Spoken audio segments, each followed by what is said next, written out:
What's going on, Repair Gang? I don't know how many of you guys have this problem, but this customer had this problem here. He took off this to change the blade on his Craftsman 20-inch chainsaw, and this works with, or this problem's going to happen to anybody who has any kind of chainsaw that has a chain break.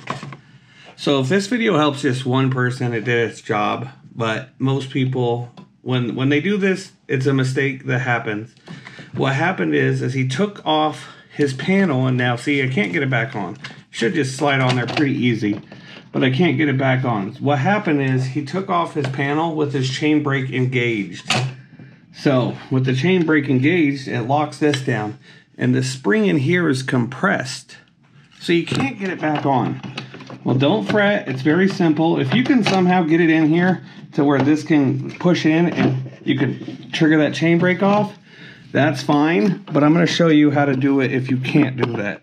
And all you need is a flathead screwdriver or a little pry bar or something like that. And you're just going to get in here. See if I can get it for you. Let me get a good position on the camera. And you want to push this down. Like that. So, now that I got it down, I don't know if in the camera you saw it decompress, but now watch this. Pretend the chain brake's off now.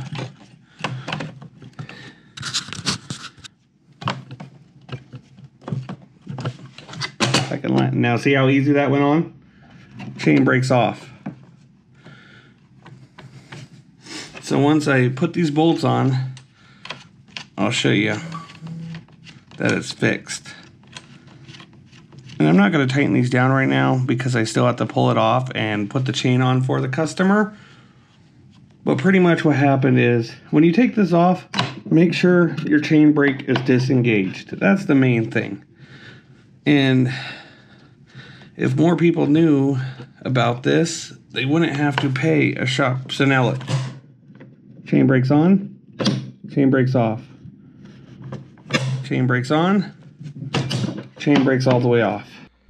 Okay, you know, you just watched me do the pry bar part, and I filmed this part afterwards. I have the chain brake re-engaged. I just noticed this, and I've never seen this before, so it's kind of new to me. This squinch, look at the way it's set up. Look at it. Notice that this squinch fits in here perfectly. If I could do it now. I know I just did it. The squinch fits in here perfectly once you get the right angle on it. Right there. Two. It's a lot harder to do. To disengage the chain brake. Right there. That's pretty helpful. And that's all there is to it, ladies and gentlemen. So if this helped you out at all, or you know someone who probably has this problem, share it with them. And I would really appreciate a like. And if you have any kind of repairs that you want to see, even if you think it's childish or something dumb and you feel bad, just leave me in the comments. I could probably help you out. I could probably make a video on it. But this customer is going to be happy. I got his chainsaw fixed today. And this works with any chainsaw with a chain brake. And they all have this standard system. I've never seen a different chain brake. And I know someone's probably going to be like, oh, well, on a Stihl MS-180, the chain brake is 100% different. Well, you know what, buddy? I don't remember seeing it like that.